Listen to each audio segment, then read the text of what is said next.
Bueno, resulta que yo soy infectólogo tropicalista y fíjese, en Estados Unidos, un premio Nobel, y este famoso profesor decía que hay que cerrar los libros de enfermedades infecciosas, imagínense, ¿no? Porque ya vacuna, viruela, y eso pues, yo estoy contento como infectólogo, ¿no?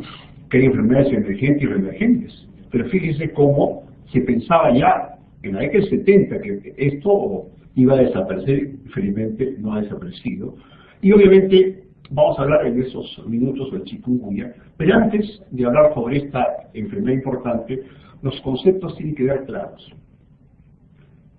La OMS de hace años habla de enfermedades tropicales desatendidas. Y fíjese la cantidad de personas, 1.000 millones, y son los pobres hoy de África o de Asia, y que eso influye en todo lo que hoy estamos viendo, el impacto que tienen estas enfermedades que no son pues de miles de casos. Y eso es importante. En este concepto muchas veces no hay inversión de las empresas, no hay inversión muchas del Estado, y esto es un tema como concepto que hay que trabajar. Hay que rendir a la gente que se está sacrificando, porque es fácil criticar, es fácil desde acá, ¿no? Pero estos son los mártires que han existido en la medicina mundial, igual que en la medicina peruana. Vemos hace poco celebrada el 5 de octubre acá en León. Este es un mártir, un experto de Sierra Leona que falleció atendiendo a pacientes con ébola. Han muerto médicos, han muerto enfermeros, en fin, es parte del deber de la salud pública. Como dije hace unos días en la radio, en el cólera, en Chimbote, vayan al hospital La Caleta, todos los médicos se pusieron la camiseta, cirujanos, ginecólogos, todos eran porque el cólera era un tema de salud pública, que estaba ligada a la pobreza. El cólera viene del Perú porque era un país pobre, con condiciones que hemos mejorado notablemente. Entonces, este es un homenaje que hay que rendir. Y recuerden, han muerto más o menos más del 10% de trabajadores de salud, más de 400 personas. Y obviamente, este es unos expertos que hoy debo recordar, ¿no? Ahora que estamos hablando de ébola, ahí están más o menos 440 muertos. Y quiero recordar a Peter Piot, que es el que descubrió el año 76 el ébola, y casualmente he sacado unas frases que me han impactado, que sirva para hacer la introducción. Este gran descubridor señaló que una de las causas por qué tenemos ébola, miren las cosas increíbles que él ha escrito, que Ginebra, a raíz de la crisis que existe en África, no envió a funcionarios y puso a funcionarios locales políticos, recuerda una guerra civil ahí, de los mejores, y encima recortaron las unidades, la OPS de fieles hemorrágicas, fíjese, o sea, OMS que encabeza no tuvo las armas para poder enfrentar por los recortes que hubieron en la OMS, que eso recién en agosto se ha revertido.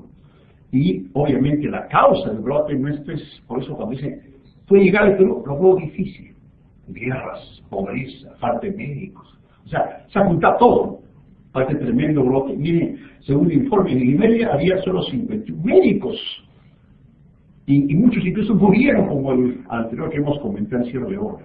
Eso es una desgracia, pues, un caldo de cultivo tremendo para lo que está viviendo África y por lo tanto repercute en el país.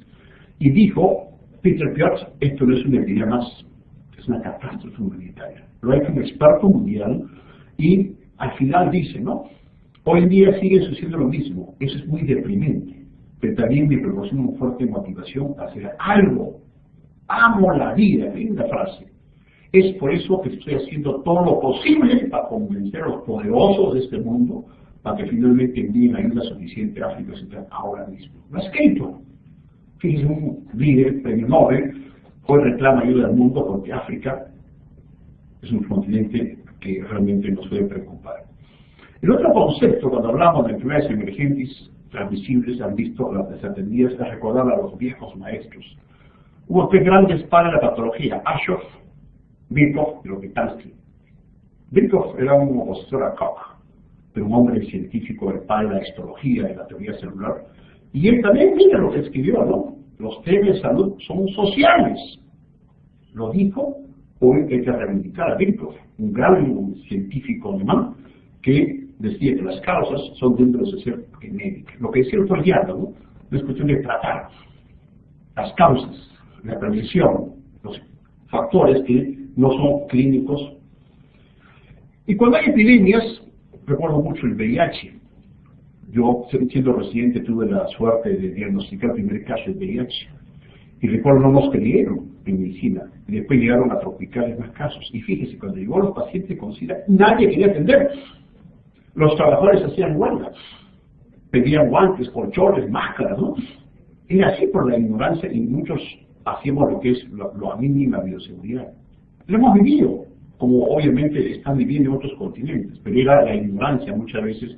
Y incluso pongo acá de las enfermedades nuevas, una que se llama acá el 2003 del famoso SARS.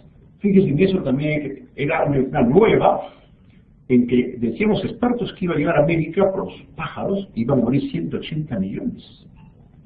Felizmente no se dio ese escenario y no tuvimos SARS, felizmente se abortó.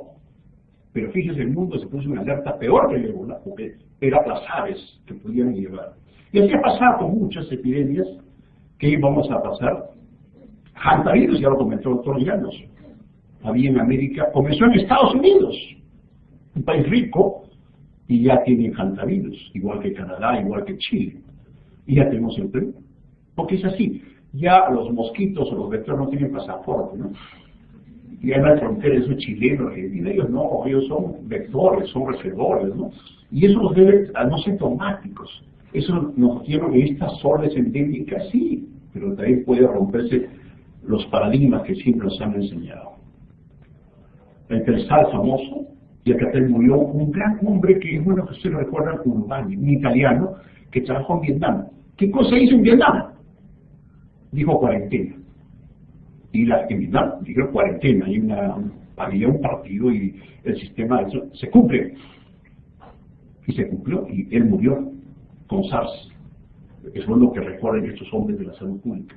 Influenza ya la hemos vivido, toda la alaraca, ¿no? Que nos generó. Recuerden la famosa gripe porcina, los chanchos, ¿no? La gente dejó comer chanchos, en fin, el tema de la psicosis, ¿no? Y los periódicos grandes, ¿no? La prensa tiene que ayudarnos. La prensa no puede, digamos, caer en el sensacionalismo, que a veces cae, ¿no? Y es la crítica que hagan los amigos de la prensa.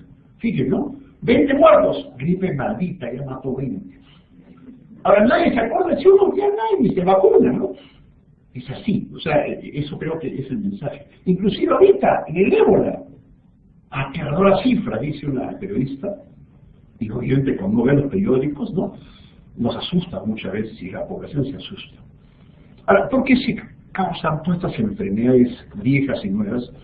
Nuevamente el hombre y la ecología. El otro día nos dio una conferencia magistral sobre el cambio climático, que ojalá lo dé, es importante. Fíjese, solamente el cambio de temperatura en los últimos años es un factor fundamental para tener todo lo que tenemos hoy día en el mundo. Es un tema también importante. A ver, ayúdenme por favor, ¿dónde está? Miren, y aterrizo como el mosquito en el chikungunya. ¿Qué pasó acá? Aceptar. Chikungunya. Enfermedad por vectores. Fíjese, y está planteado que la fiebre amarilla, el dengue, chikungunya, el Nilo, está asociado a vectores y al clima. ¿Por qué este chikungunya sí es una pandemia? Por las características que tiene, distinto del ébola. Y este chikungunya felizmente no mata, pero es un tema de salud pública. Y van a ver por qué. Todo el mundo está atento al ébola, que espero que nos llegue, pero tenemos que prepararnos para todos los escenarios. Y fíjense, los mosquitos hoy día son pan de todos los días en el mundo, de todas las enfermedades que nos enfrentamos los mosquitos, y ni siquiera los repelentes sirven, salvo algunos, ¿no? Y entramos a chikungunya. Este es importante como concepto. Ya se conocía que estaba migrando en los últimos años de Asia, África, y la OPS, como el CDC, miren ustedes que hablan, preparación para la introducción. Esa se llama la parte preventiva, la alerta que hay que estar. Está publicado, ustedes lo pueden sacar, y en esta preparación habrá todo lo que era la experiencia internacional, y hay que prepararnos. Fíjense, 2011. Cuando alguien dice, doctor, no tengo casos o no hay muertos, significa que no conoce lo que es la salud pública. No tenemos que prepararnos, y prepararnos seriamente, que es lo que tenemos que no fallar, ¿no? Y fíjense todo lo que está publicado en la preparación de esta enfermedad del chikungunya. ¿Qué pasa acá? A ver, vamos a ver. Y fíjense, no solamente en el tema de un año, mire, permanentemente los retos, 2012, 2013, todas las enfermedades, ahí hablaba incluso del ébola. Ahí también el chikungunya, la enfermedad del virus ébola, y todas las enfermedades para todos los países. Y aterrizamos nuevamente en el chikungunya. Obviamente es una enfermedad no tan antigua, pero obviamente fue descrita felizmente, y es el famoso enfermedad reumática del encorvado o del reumático. Yo pensé que era una exageración cuando vi esto en teoría. Hace 2 meses un amigo médico me manda un correo de su hermana, entro por WhatsApp, ¿no? Y me dice, doctor, tengo chikungunya. ¿Dónde es? En Haití. Me envió sus fotografías, todo. Estaba con una artritis severa, postrada, ya era del 3er mes, y continúa ahí. Digo, ¿y qué enfermedad, doctor? ¿Qué hago? ¿Vengo al Perú? Bueno, moral antiinflamatorios, ¿no? Bueno, Perú está mejor que Haití para pasear, pero no puede ni siquiera caminar. Fue un caso que lo tuve hace meses, eso me llamó la atención, y obviamente este tema, como ven ustedes en gráfico, desde el año 53, que comenzó en Tanzania, este virus ha comenzado a migrar, miren, en todos los continentes. En la India, pongo como referencia, fue una de las grandes epidemias de chikungunya.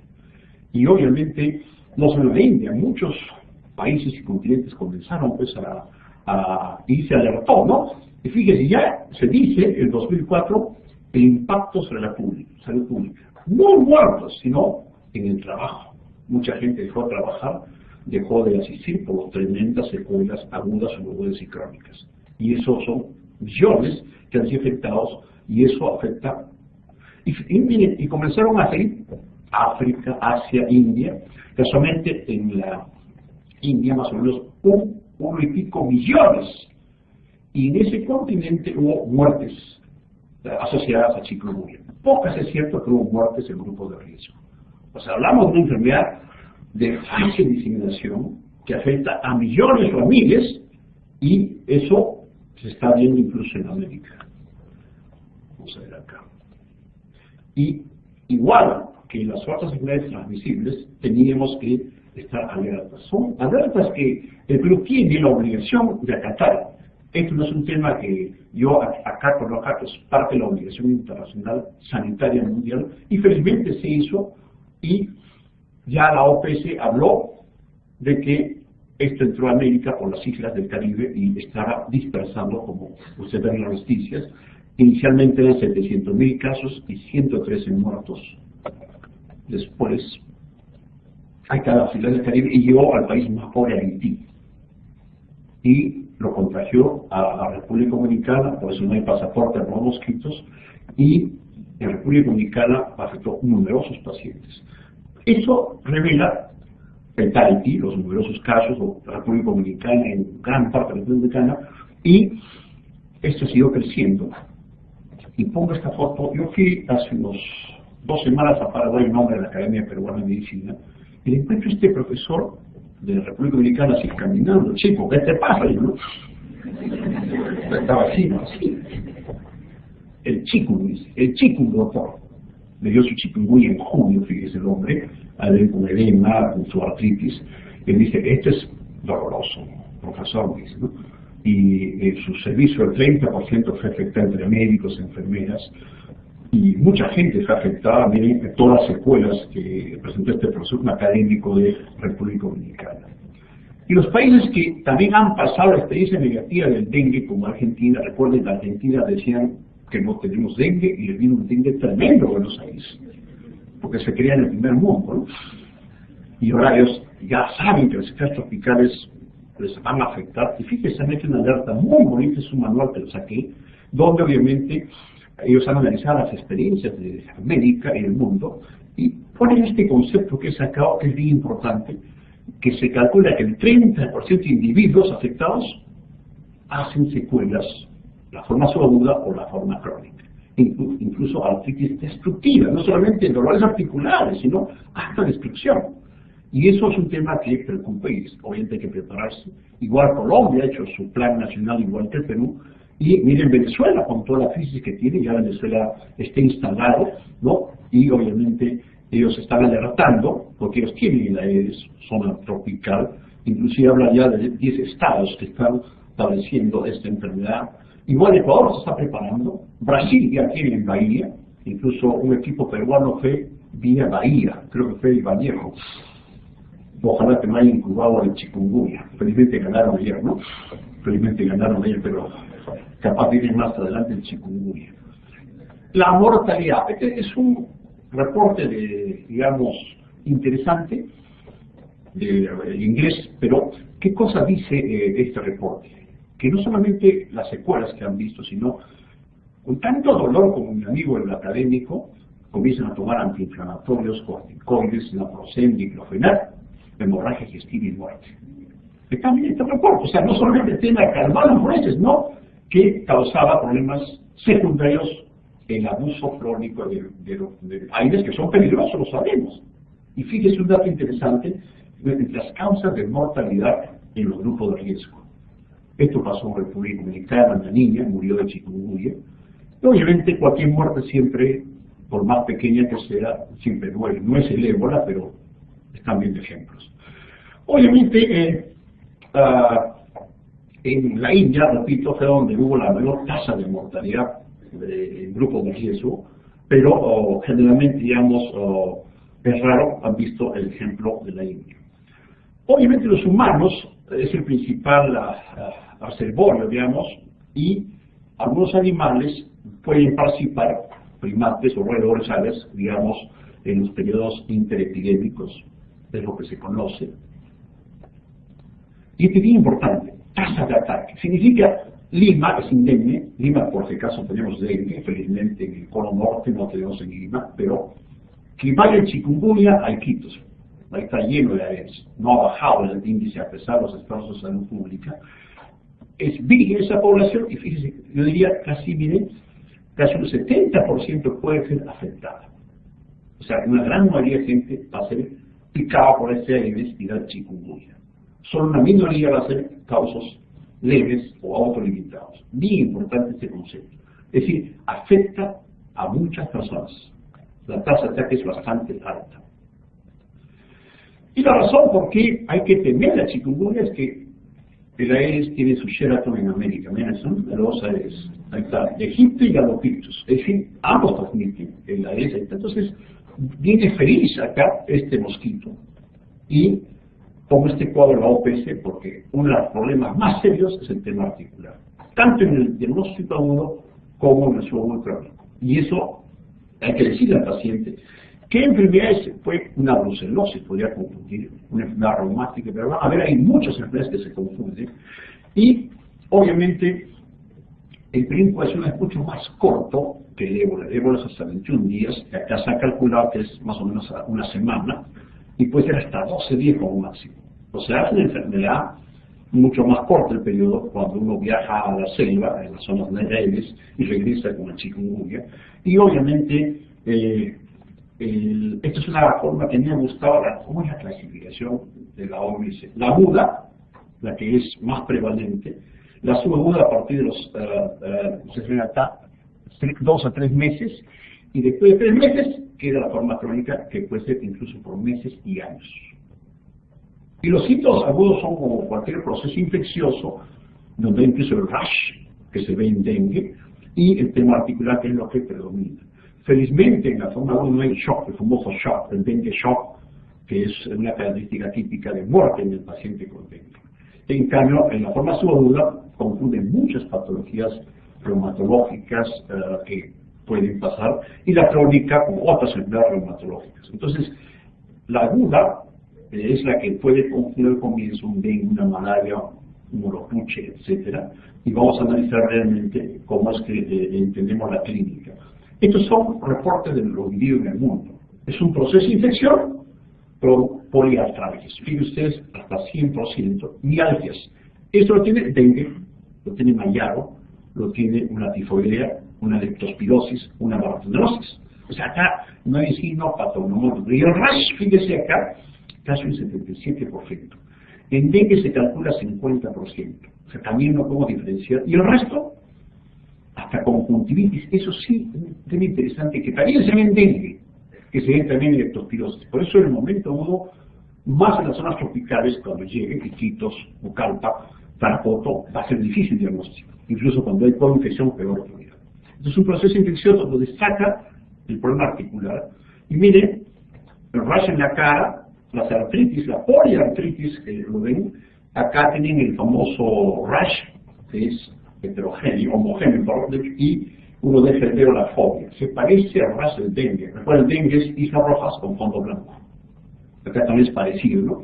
Entonces también es, pero que destaca la artritis, y son bilaterales como ven en este cuadro.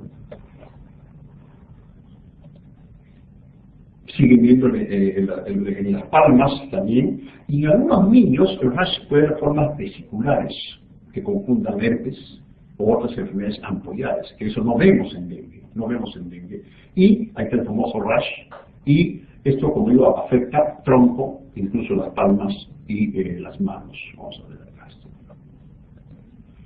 Y estos son los chicos que pueden hacer formas vesiculares, incluso en niños a las formas meningoencefálicas que fallecen, ¿no? Y algunos quedan hiperpigmentados, parece que tomara una enfermedad en los leprosos, pacientes leprosos que quedan la talidomida, ¿no?, impregnada, y muchos quedan, digamos, después con problemas de tenosynovitis cuando pasan a la forma subaguda. ¿Quiénes pueden agravarse o complicarse? Nuevamente los grupos de riesgo. Porte inmune, en fin, ya lo conocen.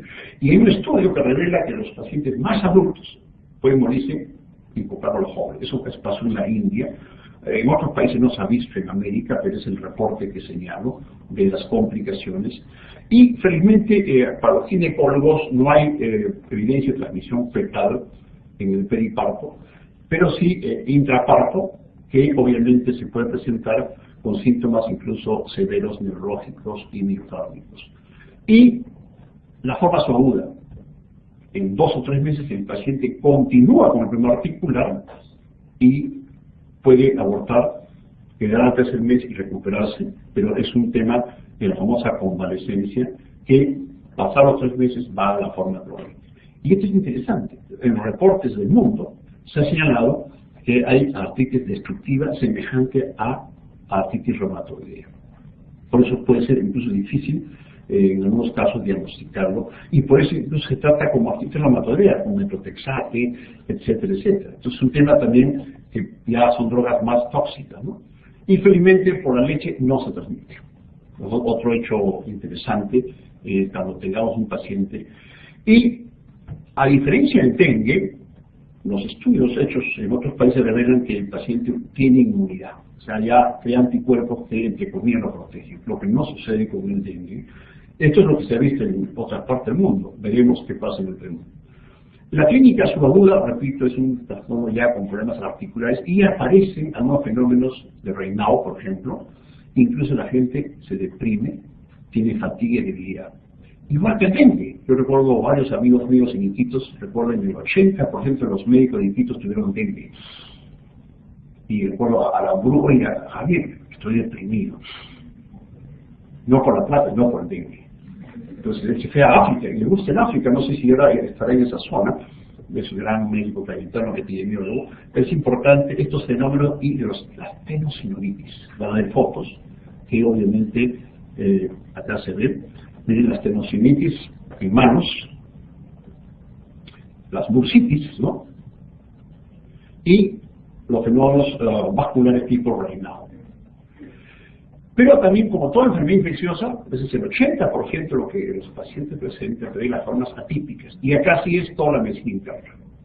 Acá puede desde las famosas meningoencefalitis, puede haber formas oculares, neuritis, retinitis, miocarditis, lesiones, digamos, vesiculares, dermatitis, nefritis, discasias sanguíneas, etcétera, etcétera. Es decir, como vemos en dengue, como vemos en otras enfermedades, felizmente es una minoría. Por eso es que no hay tanta mortalidad. O sea, puede dar formas atípicas como todas las enfermedades infecciosas que vemos a diario. Es un foro muy bonito que me gustó para diferenciar las patologías en las zonas tropicales. Miren ustedes acá está fiebre y mialgia, y ven acá como la tenosynovitis o la poliartritis es lo que predomina en el chikungunya. pero en un momento dado puede similar al dengue, a la malaria, a una sepsis. Acá ven ustedes a la leptospirosis, todo lo que hay en las zonas tropicales. Es bien importante este cuadro, donde obviamente el tema articular es el que nos debe orientar tanto en caso agudo, subagudo o crónico. Y acá ven lo mismo, diagnósticos diferenciales, dengue, leptospira, infecciones por alfa virus, ¿no? La enfermedad reumática y la AR juvenil. Entonces, hoy día, como decía el gitano, los reumatólogos están contentos, tienen otra enfermedad en qué pensar. No todo es fibromialgia, ¿no? En verdad, la fibromialgia diagnostican bastante, ¿no? Y acá es el diagnóstico diferencial que comenté como el famoso shock, ¿no? El shock no existe, pues, en el chikungunya. Recuerden, veo muchos alumnos, el shock se presenta al 5º día, donde ahí se muere el paciente. Y también con falla multiorgánica. Eso no sucede en el chikungunya, esa es la diferencia. Sangrado, ambos también se producen, pero el tema es el elemento clínico muy importante. No hay dengue shock. Y las pruebas son las pruebas usuales. Aislar el virus, el PCR es bastante útil en los primeros días, y los test de neutralización y ELISA se emplean a partir de la primera o segunda semana, y ese test también se hace en el Perú, felizmente, y a veces cuando hay dudas, uno puede repetir la prueba de neutralización y 4 veces elevado significa confirmar el diagnóstico. También se ha empleado el líquido cefalorraquídeo cuando hay esta forma de meningoencefalitis, el PCR o otras pruebas. Lo mismo, ¿no? Y en cuanto al laboratorio, sí hay una diferencia con el dengue. Uno ve, prácticamente no hay un cuadro hematológico importante. Inclusive, digamos, la trombocitopenia es poca frecuente. Importante, porque uno tiene meningococo trombocitopenia, leptospirosis trombocitopenia, malaria severa trombocitopenia, dengue trombocitopenia. Y que acá es poco frecuente. Se parece a la enfermedad de Caprión, donde es raro tener trombocitopenia. Además, obviamente hay leucopenia, hay también cosas inespecíficas, velocidad elevada, la proteína reactiva elevada. No hay nada típico, repito, salvo que hay menos trombocitopenia, felizmente, ¿no? A pesar que, digamos, podría haber sangrado, tampoco lo hay frecuentemente. El manejo sintomático, obviamente no voy a tocar ese tema, terapia sostén, pero los problemas no son la terapia aguda, sino las complicaciones articulares, y miren todo lo que se emplea en el mundo, ¿no? Desde cosas sencillas hasta complicaciones, hasta miren la cloroquina que se emplea en artritis reumatoidea, y la aspirina, en la procena, en fin, esto es un tema pues importante, ¿no? Incluso la sociedad morfina, algunas veces, casualmente mi amigo, el académico, él le dieron petirina. El dolor insoportable, dice que tuvieron que darle petirina. O sea, miren el manejo ya que puede llegar en otros pacientes. Importante la fisioterapia. Muchos de los médicos nos hemos acostumbrado, todo es aire, ¿no? Yo estuve el año pasado, hombro doloroso, no me gustan los aires, me da gastritis, ¿no? 6 meses de fisioterapia, estoy feliz. Tuve también mi bolsita en ese lado, fisioterapia, estoy feliz. La fisioterapia es bien importante, hecho en Caetano se hace bien, felizmente es barato por si acaso, ¿no? Pero evite usar, no es barato, hay que hacer margen del hospital, las cosas buenas que tenemos. Entonces, fisioterapia es bien importante insistir para evitar los efectos adversos, ¿no? Eso es lo mismo, incluso hay gente que usa metrotexate. Ahora, en cuanto al diagnóstico, porque esto sí va a llegar, el ahora puede ser que llegue, pero esto sí va a llegar, guste o no guste, porque está rodeado en nuestro país, y obviamente la definición de casos es bien importante, como dice, fiebre aguda con artralgia o artritis. Eso prácticamente en una zona endémica donde hay Aedes hace la sospecha. Obviamente el primer y segundo día va a ser difícil hacer el cultivo, pero ya es el diagnóstico del sospechoso. Y obviamente el caso hay que confirmar con las pruebas que he señalado. Esas son definiciones operativas que va a hacerse, probablemente algunas en las zonas endémicas, muchas veces no tenemos análisis. Y la prevención es la misma que el dengue. Acá no hay que inventar la historia, es básicamente lo mismo. Obviamente en esto estamos fallando porque es importante el papel de la comunidad. Recuerdo en este congreso que tuvimos un profesor argentino dijo, el dengue y la antropología. ¿Qué es eso, antropología? Fíjese que él decía que va un académico, un profesor universitario va a la selva y dice, hagan estas cosas, y la gente no lo entiende. Ni siquiera la región, porque no entienden sus costumbres, ¿no? Su modo de vida, y quieren imponer, saca la llanta, tapa el agua, el agua yo vivo, ¿no? La lluvia, ¿no? Ese concepto bien importante. En Quito yo siempre viajo. El año pasado me contó el director regional que fumigaron 7 veces Iquitos. El dengue vive feliz. Han hecho campañas de recojo de basura, todo lo que nos han enseñado las herbicidas, y el dengue no puede eliminarse. Ni en Pucallpa ni en Loreto. No por el clima. Y es un tema que preocupa. Y ahí va a llegar tranquilamente el chikungunya. Y por lo tanto, este tema, si bien es técnico, creo que hay que entender lo que decía el argentino, el tema antropológico, el tema cultural. La gente tiene que entender a la población qué significa quitar una llanta vieja, o qué significa un florero con arena. Parece fácil. Y ahí viene el fracaso del control en el mundo. Creo que es un tema, un aporte que ha hecho este académico argentino. No lo mismo, todo lo que ustedes ven.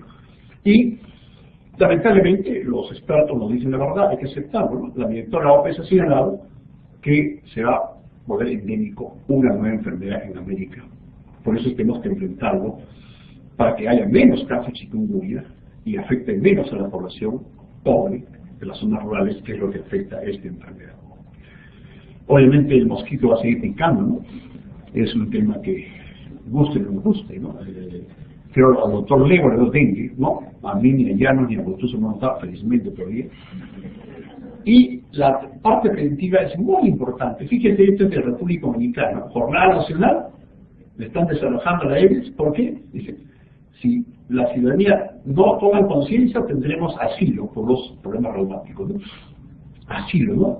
Entonces es un tema que ya está preocupando, un lenguaje para los expertos. Ahora, vacuna. Dengue se ha trabajado varios años, hay tantas vacunas, no hay una vacuna efectiva, pero hay estudios también con todas las vacunas contra ambas enfermedades. Ojalá que tengamos, pero yo soy en esto no realista. VIH, ¿cuántos años tiene vacuna? Y hasta ahora no hay vacuna. Solamente recuerdo que la prevención sigue siendo lo más importante. Entonces, concluyo señalando de que chikungunya es una enfermedad, a diferencia del ébola que el doctor Botuso comentará, una enfermedad de gran impacto en la salud pública, en cuanto a morbilidad y secuelas. Y eso es un tema que tenemos que tener conciencia en el Perú. No es un tema de muertos, ni un tema de, digamos, de las tasas de alta o baja prevalencia, es un tema que afecta a la comunidad y afecta a la productividad. Y está en nuestras manos evitar que haya menos chikungunya, ojalá que haya pocos muertos o no haya muertos, pero nuevamente la salud pública está primero. Muchas gracias.